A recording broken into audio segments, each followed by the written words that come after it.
നമസ്കാരം. മലയാളി വാർത്തയിലേക്ക് സ്വാഗതം.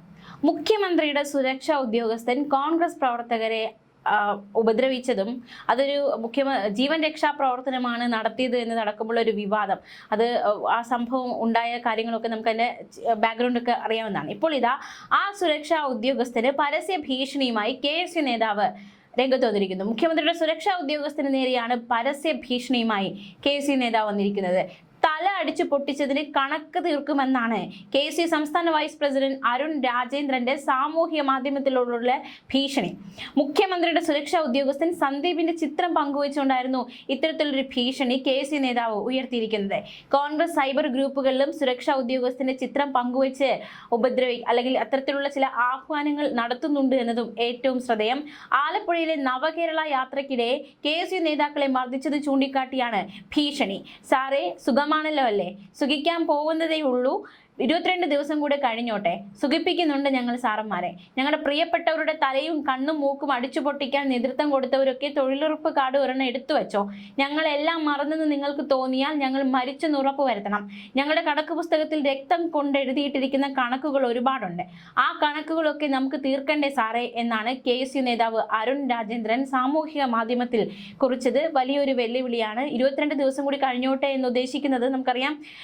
UDF വളരെയധികം ആത്മവിശ്വാസത്തിലാണ്. കോൺഗ്രസ് അടുത്ത അധികാരത്തിലേറുമെന്ന വലിയ ഒരു ആത്മവിശ്വാസം കോൺഗ്രസ് പാളയത്തിലുണ്ട്. ആ ആത്മവിശ്വാസത്തിന്റെ അടിസ്ഥാനത്തിലാണ് 22 ദിവസം കൂടി കഴിയട്ടെ, നമുക്ക് കണക്കുകൾ തീർക്കാം എന്നൊരു വെല്ലുവിളി KSU നേതാവ് ഉയർത്തിയിരിക്കുന്നത്. ഈ സംഭവത്തിന്റെ പശ്ചാത്തലമൊക്കെ നമുക്കറിയാവുന്നതാണ്. ആലപ്പുഴയിൽ യൂത്ത് കോൺഗ്രസുകാരെ മർദ്ദിച്ചത് മുഖ്യമന്ത്രിയുടെ സുരക്ഷാ ഉദ്യോഗസ്ഥൻ, അത് വളരെ ക്രൂരമായ ആക്രമണമാണെന്ന് അരങ്ങേറുന്നത്. അത് വലിയ വിവാദമായതാണ്. ഇതിന് പിന്നാലെയാണ് ആ ഉദ്യോഗസ്ഥന് നേരെ ഇത്തരത്തിൽ KSU നേതാവ് വർഷങ്ങൾ ഇപ്പുറം കഴിഞ്ഞു, അതായത് സംഭവമൊക്കെ കഴിഞ്ഞ് ഒരുപാട് ദിനങ്ങൾ പിന്നിട്ടിട്ടും ആ ഒരു കണക്ക് തീർക്കും എന്ന ഒരു വെല്ലുവിളി ഉയർത്തിയിരിക്കുന്നത്. സുരക്ഷാ ഉദ്യോഗസ്ഥൻ സന്ദീപിന്റെ തിരുവനന്തപുരം പട്ടത്തെ വീട്ടിലേക്ക് യൂത്ത് കോൺഗ്രസ് മാർച്ച് നടത്തിയിരുന്നു. വലിയ സംഘർഷം ഉണ്ടായതാണെന്ന് ലാത്തി ചാർജിൽ യൂത്ത് കോൺഗ്രസ് ജില്ലാ പ്രസിഡന്റ് നെയ്മർ ഷജീർ ഉൾപ്പെടെ 3 പേർക്ക് സാരമായി പരിക്കേൽക്കുന്ന സാഹചര്യമുണ്ടായി. സംഘടിച്ചെത്തിയ യൂത്ത് കോൺഗ്രസ് പ്രവർത്തകരെ സന്ദീപിന്റെ വീടിന് 200 മീറ്റർ അകലെ പോലീസ് ബാരിക്കേഡ് ഉയർത്തി തടഞ്ഞിരുന്നു. മാർച്ച് എത്തുന്നതിന് മണിക്കൂറുകൾക്ക് മുൻപ് മുതൽ സന്ദീപിന്റെ വീടിന്റെ പരിസരം DYFI പ്രവർത്തകരെ കൊണ്ട് നിറഞ്ഞ സ്ഥിതിയിലായിരുന്നു. ബാരിക്കേഡ് മറിച്ചെത്തിയ യൂത്ത് കോൺഗ്രസ് പ്രവർത്തകർക്ക് നേരെ 3 തവണയാണ് ജലപീരങ്കി പ്രയോഗിച്ചത്. വീണ്ടും മുമ്പോട്ട് പോകാൻ ശ്രമിച്ച പ്രവർത്തകർ പോലീസ് നേരെ കല്ലെറിഞ്ഞു. സംഘർഷാവസ്ഥ മൂർച്ഛിച്ചതോടെ പോലീസ് പ്രവർത്തകരെ അടിച്ചോടിച്ചു. പിന്തിരിഞ്ഞോടുന്നതിൽ പോലീസ് മുന്നറിയിപ്പ് ബോർഡുകളും പ്രവർത്തകരും മറിച്ചിടുകയുണ്ടായി. ആലപ്പുഴയിൽ മുഖ്യമന്ത്രിയുടെ ഗൺമാന്റെ നേതൃത്വത്തിൽ യൂത്ത് കോൺഗ്രസ് പ്രവർത്തകരെ ക്രൂരമായി മർദ്ദിച്ചതിൽ ഇടപെടണമെന്ന് ആവശ്യപ്പെട്ട് കേന്ദ്ര ആഭ്യന്തര മന്ത്രാലയത്തിനും ദേശീയ മനുഷ്യാവകാശ കമ്മീഷനും പരാതി നൽകിയിരുന്നു. Alappuzha DCC general secretary advocate G Manoj Kumar, Mavelikara youth Congress നേതാവ് മുത്താരരാജ് എന്നിവരാണ് ദേശീയ മനുഷ്യാവകാശ കമ്മീഷന് പരാതി നൽകിയത്.